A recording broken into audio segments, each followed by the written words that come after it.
Welcome to this session about advanced organizational development. Today we will talk about some articles or book chapters that sort of gives you an update about OD practices or the field of OD and some of the interventions or tools that consultants and academicians have been using either diagnostically or maybe dialogically. So we'll talk a little bit about the field of dialogic OD, which many practitioners have expanded upon over the last decade or so. In today's session, we'll talk about how dialogic OD differs from that of diagnostic OD. So traditionally, we've seen a lot of diagnostic tools to help organizations develop. So consultants love various tools to intervene and bring about positive changes in the organizations. And there's nothing wrong with those. However, over the last 10 to 15 years, we're seeing somewhat of a transition in the new and emerging field of organizational development that is known as dialogic OD. So several experts and professionals actually have written a number of good textbooks and articles related to this area. And you and I should look at it for a little bit to see what the difference is between a diagnostic OD and dialogic OD. And one of those experts happens to be Eileen Wasserman. So she has written a book chapter as an article that sort of gives you a good overview of what the experts have been talking about. Now, before we dive into this, let us look at the definition of what the word dialogic actually means in a dictionary definition. So when you look at the word dialogic, usually the definition refers to the use of conversation or shared dialogue among 2, 3, 4, 5 other group members or colleagues to explore the meaning of something within their department or within their organization. So dialogic conversations carry on a continual exchange of ideas that includes interaction with previous information that was presented or that exists among these group members. So in a way, dialogic OD is about extending a solution to an existing problem or an opportunity by coming up with that solution together. So this is where the meaning making comes as a result of a group of experts or individuals inclusively working together to create solutions that hopefully will have the commitment and involvement of everyone that needs to be involved in this process. So in this article, Wasserman basically focuses on the recent shift from diagnostic to more dialogic OD practices. So dialogic OD in this context basically means relational, inclusive, and somewhat emergent field of this practice. So Wasserman asked the question of how is diversity and inclusion integral to dialogic, and how do dialogic OD practices actually support the goals of diversity and inclusion? So let's look a little bit more closely to this article in book chapter that was written by Eileen Wasserman. And hopefully you read other articles that expand on this topic a little bit more in the days, weeks to come. So we will start by talking about the article entitled Dialogic OD, Diversity and Inclusion, Aligning Mindsets, Values, and Practices, that was written by Eileen Wasserman in 2015 and published in Research in Organizational Change in Development, Volume 23. Dialogic OD practices focus on the deeply embedded patterns that foster a readiness of the organization to disrupt those established patterns that exist, while also enabling a shift toward more inclusive narratives. In this article, Wasserman focuses on how the dialogic and communication perspectives actually address systemic forces which maintain undesirable prevailing narratives and build the capacity to more inclusive communities. Dialogic approaches to OD view organizations as meaning-making or sense-making systems where social reality emerges from dialogic processes in associated social and political interactions among various actors that are involved within a project, a department, or organization. And there is a hierarchy of meaning-making model that the author presents in this article. For example, there is the story of relationships across functions, the story of relationships with your customers, with your patients, with your vendors, with your suppliers, and also the story of the episode. In other words, at a special time or a special event or a special situation or episode. And then there's the story of why we perform what we perform, why we do our jobs. So these concentric circles basically all somewhat interact, but they're all very different. The question is, how do we get all the meaning to be transferred and extended among all individuals within a project simultaneously to where everybody sees the same picture? And the diversity of individuals and their backgrounds obviously makes this job a lot more complex. As you can see, that each of these circles might be very, very different from another, and we tend to explain things from our own perspective, so therefore the meaning-making process becomes a lot more complex. Communication, according to this view, is seen as more constructive than representational. In the perspective on change that was introduced by Dialogic OD is that change is inherently interpretive and discursive. In this case, it basically means it's ongoing and continuous, in contrast to the perspective that change is somewhat episodic and discrete. Wasserman provides the model that is known as the LUUUUTT model. So in this model, basically you see the stories that are lived by individuals and the stories that are told by individuals, and then there are actually unknown stories, untellable stories, untold stories, and even unheard stories, which makes obviously our understanding or perception of the communication somewhat different at times from others. So communication becomes much more difficult because of these variances in the storytelling process. And obviously, the more different you are from everybody else, the more likely your perspective of telling the story might vary quite a bit. Wasserman provides us a vignette where a physician of a Middle Eastern descent walks into a staff room for a break between surgeries. So people she has called colleagues and friends for over 20 years exist here. Suddenly, these people look at her as if she was a stranger. She wonders, what just happened? Why is everybody looking at me like I'm a total stranger? She then notices what they are actually watching on the television screen, and in that split second, she believes that she has become a terrorist in their eyes.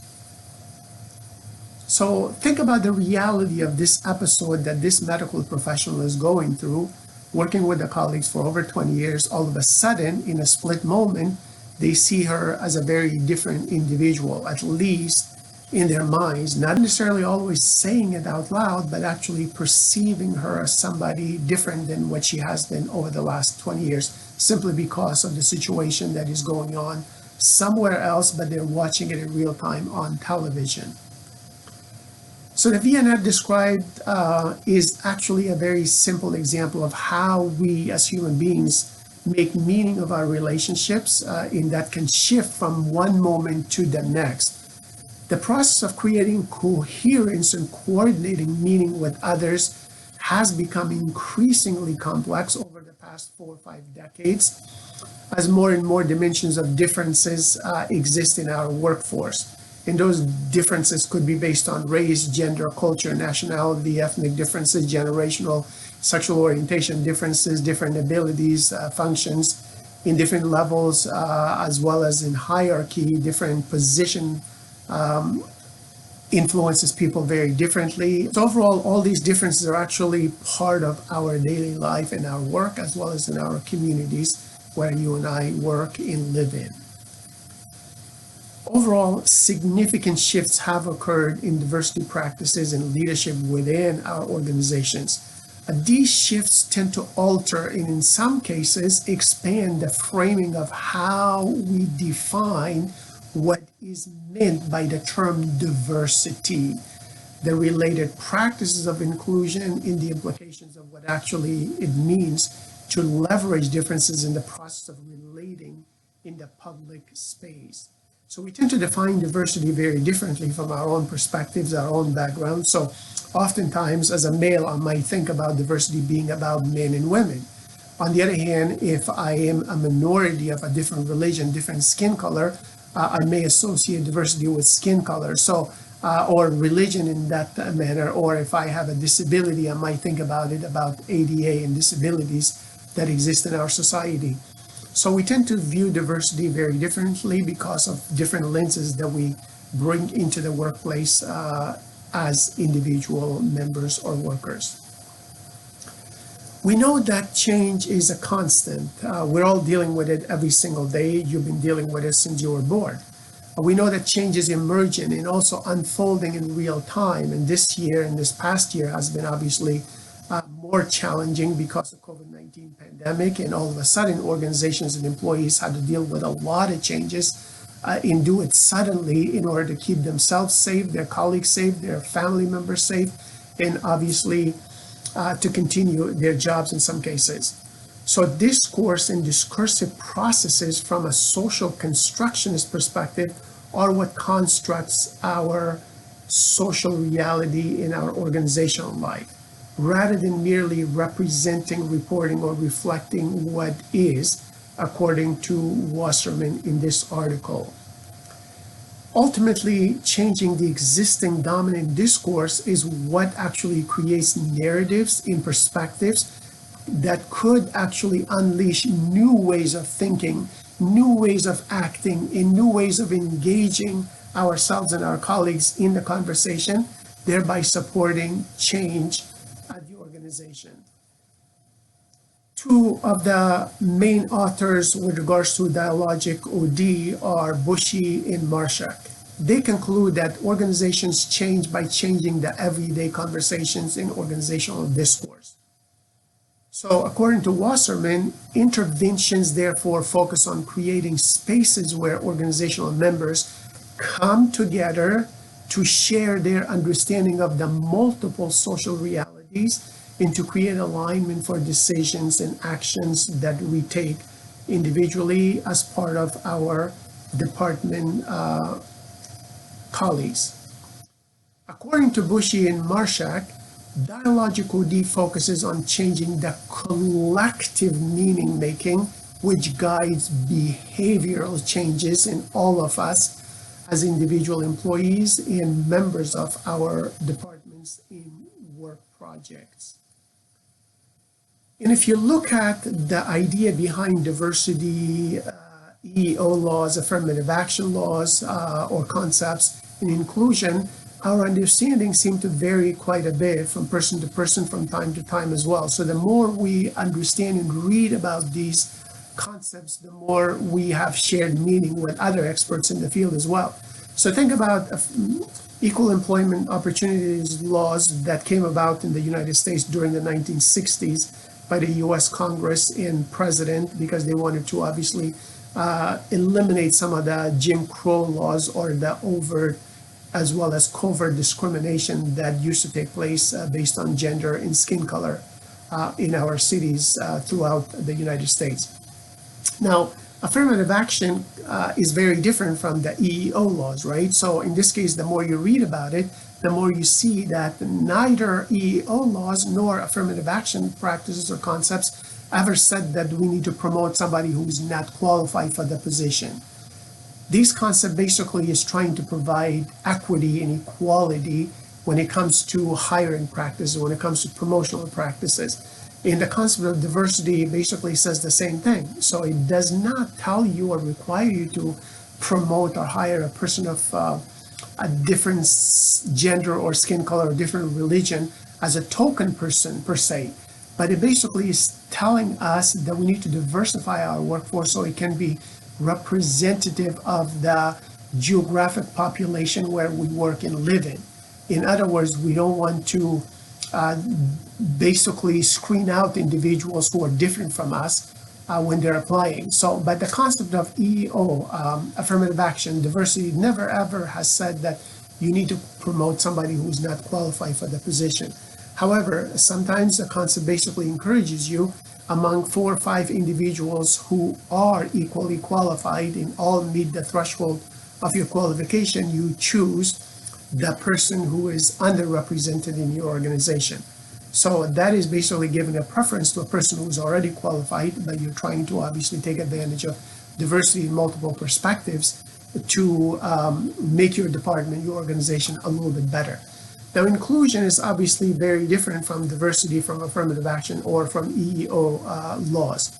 So inclusion in this case is fully and respectfully being involved in the work activities and life of the organization. We've always aimed for inclusion, whether we talked about this from a perspective of equal employment opportunity laws, affirmative action, or diversity. The goal has always been inclusion. So in this article, Wasserman does a good job of basically giving you previously published material that differentiates between these 4 concepts. So the more you read and reflect upon them, the more you and your colleagues will have the same understanding to go ahead and extend the conversation to the next level. But if we don't have the basic understanding of what these concepts mean, then there could be obviously miscommunication and more conflicts as the team moves forward toward some goal or some solution that you're trying to create for a problem that exists in the organization at this time. So inclusive dialogic OD approaches create the conditions of trust as well as safety for people to be able to share their different experiences without necessarily needing to resolve perspectives that may seem to be in conflict with each other. So this idea of trust and safety becomes important for all of us as team members to be able to share our views, even though it might be very different from yours, from the bosses, or from the other domineering and powerful personalities than the team. So this psychological safety is important for all members of the organization to be engaged, to be voicing their opinions, their thoughts to the team, so everybody can move forward, obviously, with having all the knowledge that exists within the team members or the group project team. In inclusive dialogic conversations, members need to be trained to avoid common responses that can lead to experiences of double daily indignity for a colleague. So the idea of common responses have been discussed actually quite a bit over the last 3, 4, or 5 decades by diversity experts and OD consultants that want to create an inclusive workplace. Oftentimes when a female colleague comes to the workplace and says that, I think they're discriminating against me simply because I'm a female, and they are having a preference for a male manager to visit with customers or to give them the answers. And some of the common responses might be, well, you might be misinterpreting the intention of that person or that customer. Maybe they're not discriminating against you because of your gender. Maybe they just like that male manager a little bit better. Or that manager who is maybe white or who is black or who is maybe tall or short, etc. So when we're providing these common responses to a person who just told us that he or she feels discriminated against, we're basically causing the person to go through what is known as double daily indignity. In other words, the person is already possibly a victim of discrimination by a person because of his or her gender or skin color, or maybe a disability or body size, or maybe religion or ethnicity, or whatever the case might be. And now we're telling the person that he or she is wrong. He or she is misinterpreting the situation. So in a way, we're telling the person that's not true. So that's why it's known as double daily indignity. So we have to be very careful and be inclusive. This is where dialogic OD communication and recommendations do help. This is where training comes in for all of us to become aware, so we can all be more empathic listeners and members within our project teams, within our departments, within our organizations. So a truly inclusive dialogic process would not seek to question the accuracy of a statement by a colleague or a customer or a friend on the team, but rather an inclusive dialogic process would actually create the conditions for each participant to be present to the story in the moment as the other actually felt it.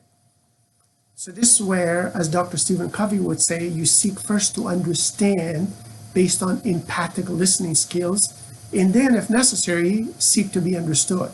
So empathic listening sort of guides us to become inclusive, dialogic teammates. So empathic listening skills can actually be helpful in this inclusive dialogic process as you try to better understand your colleagues and create that psychological safety space for them to be able to speak their minds and voice their opinion openly. Meaning is continuously being reconstructed in each successive moment, shifting and expanding based on the complexities of our identities, the stories, in the many contexts that we're all living in. So this is why it's so important to allow everybody to voice their opinion, despite the fact that their opinions may not be necessarily understood by us. It might be very different, and we may not agree with it necessarily. But nonetheless, it's important to create that psychological safety for everybody to voice their opinion so we become aware of it. And the more we're aware, the more likely we can obviously shift and expand our realities, our understanding as a team together in order to move to the next position. This is where the DAISY model that is discussed in this article comes in. So think about the Speech Act, which can be influenced obviously by the stories about our differences, by the stories about ourselves, the stories about the rules of engagement on a team or a project, the stories about our group and our teammates, the stories about one's group's relationships with another group relationship, and also the stories about the culture of the organization, how we tell these stories and how we express it, and how the bosses express it, how they say it, and what they expect from us within this culture.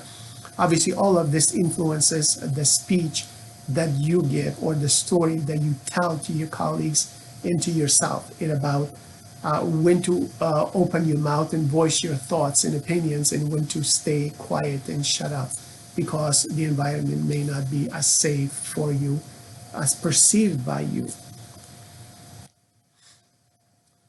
The practice of inclusive dialogic OD supports a learning stance. Being a learner involves some degree of surrender to not knowing, and at the meantime acknowledging that mistakes will be made as part of this process of making meaning jointly together with your colleagues and project members. In the context of not knowing, each person can attune to the other in a way that creates a mutuality of considering, honoring, valuing, and respecting connections, distinctions in that which one does not understand. This is a good position to be in for all teammates and members to better understand each other by actually being considerate and valuing and respecting the other person for who he or she is and what he or she brings in to the team or to the project overall.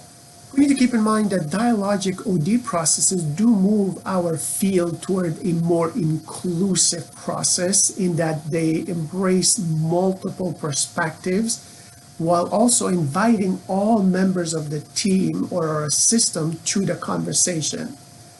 Yet, given the remnants of historical power inequalities that have existed in our societies all over the world, in this past year we have seen actually a lot of protests in the United States. In this case, intentionality around inclusion is an important consideration. So the intention behind your goals, your statements, why you want everybody to be included is important. Do we do it just to basically abide by the law, or do we do it to actually create joint meaning among all of us? Do we do it to actually understand the other person and include him or her into the conversation because it actually impacts his or her job and performance overall? So intention becomes very important. Overall, each organization needs to be able to identify their strategic priorities and actively search for potential alliances within their walls and beyond them in their communities. Wasserman says that having diverse lenses with which to look into the future as it emerges is consequential to achieving unexpected outcomes in truly maximizing hidden potential. We create our relationships and the culture of the enterprise in our conversations. Communication is consequential in the patterns of communication we engage in, create, and sustain things. In summary, as Wasserman mentions, if we're able to transform our pattern of communication, then we gain powerful leverage for transforming the world by what we say, how we say, and by dialogic, inclusive OD practices. To better understand this concept that Wasserman has been talking about in her article, I would recommend that you look at the video online by Dr. Gervas Bushy. So Dr. Bushy talks about dialogic OD in this video that was produced in 2014. He does a superb job of talking about how he and his co-author came up with the idea of dialogic OD in the historical perspective of how it differs from diagnostic OD. So by watching this video, I think it's time well spent. You're going to learn a lot by hearing it directly from one of the founders of Dialogic OD, one of the leaders of Dialogic OD in today's environment, so you can put it into practice in your workplace as an internal consultant or as an external consultant for other organizations and institutions.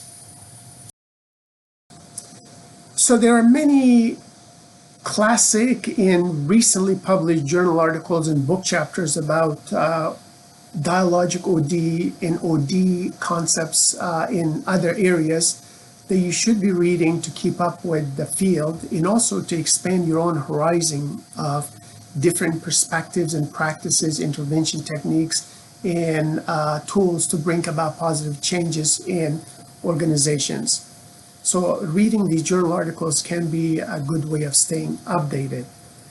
However, know that all these journal articles are actually based on either experiential practices or empirical studies and research that has been tested based on quantitative or qualitative analysis in one form or another.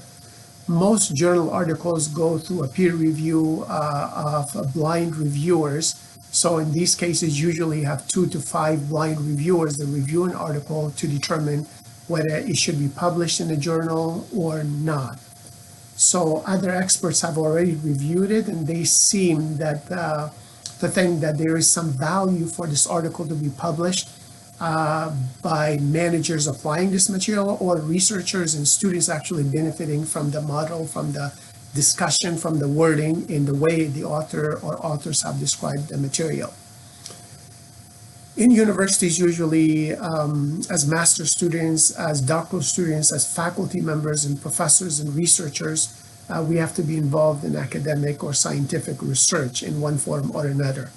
So now I want you to reflect upon one such research that was done by Barnett in 2005 at the University of North Texas. In this case, the master's thesis is entitled Organizational Development, a comparison of individual in organizational level change. So in this master's thesis, the author discusses some basic literature about organizational development, as well as testing basically individual versus organizational level change. So the purpose of the thesis is to determine if organizational change occurs at the top down or bottom up manner. The methodology used is a meta-analysis was conducted using 238 field experiments. Each study was coded for intervention in organizational outcome and for individual or organizational level variables. Effect sizes were calculated for each study, each level by intervention and outcome measure. The result was that while organizational change development interventions overall had a moderate effect size, the level of intervention or outcome was not a moderating variable. In order to understand that, you need to dig a little bit deeper by reading the entire master's thesis, the methodology, the literature before the methodology, and then the discussion in the master's thesis. So Barnett in this case states that there are 3 levels at which change is measured: the individual, the team, and the organization. She goes on to mention that individual change is the most common level of analysis, most likely because many change initiatives are targeted at the individual level of change. So the research question that she poses is this: is significantly changing the individual behavior necessary for achieving lasting organizational change? In other words, a change that can be sustained over years. Researchers such as Macy and Izumi argue that individual change is not really a necessary precursor of organizational change, but instead that it takes place from top down. Barnett says that individual change may not be a necessary component of organizational change because of previous literature that has basically confirmed this hypothesis. So she hypothesized that individual level change initiative will result in smaller effective outcomes than group or organizational level initiatives. So when you're hypothesizing a research question to test it, in this case, you base that by looking at the previously published material for these variables to see what previous authors have said, and then you try to extend it, or in some cases, replicate the study to see what it holds true for your population or a different population than has been studied in previous research. So this way we can prove or disprove the theories that underlie this hypothesis. Barnett concludes that both the individual and group or organizational level interventions were effective in changing an organization. So organizational change and development interventions can be effective both at the individual as well as organizational levels. Her empirical study and research based on 238 field experiments demonstrate that organizational change development is effective in changing organizations. So the field of OD is making a significant change at the organizational level by bringing positive changes. So my recommendation is that you look at the master's thesis more closely, skim through it, and then look at the details of each chapter: the introduction, the literature, the methodology, the analysis, and then finally the discussion and conclusions that are drawn based on an empirical study like this one. And hopefully you can read many such studies and conduct this type of study for your own research, for your own publications in the future, and for your own textbooks. And as a consultant, internally or externally, hopefully you can make decisions that are based on both empirical research as well as your own practice in the field by seeing, observing, and obviously drawing based on the experiences of others who have done this successfully in the past. Of course, before you can do your own research, my recommendation is that you read a lot of articles in the field that you want to study in the future or you want to apply. And understanding must precede application. Because if we just do things without knowing what has been done in the past, we might make a lot of mistakes that can be avoided if we read what has been done, what has been recommended, and then we can obviously practice the right tools and interventions for bringing about positive changes in the organizations. And we can extend the research in the right areas. There's no reason to duplicate previously proven studies or research And in this case, you can extend it to new, maybe branches of the field by bringing in new variables. But before you can do that, you must do your homework and read some of the articles that have already been published. So on the screen, you see some articles that you should be reading right now to become more aware of organizational development practices in the field, so you can hopefully extend the ideas in your paper by bringing new ideas, new models, new practices, and recommending them for researchers and practitioners in the field.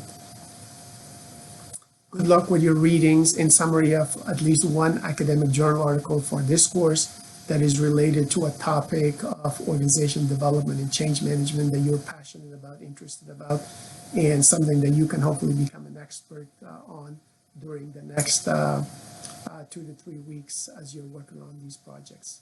I look forward to hearing your presentation of the one academic article to see what the author said, what was concluded, and what are recommended, and what makes sense to you. Remember that organization development and change management is part of life. So we need to police, evaluate, and improve our communication and consulting skills every single day. You can do it. Good luck.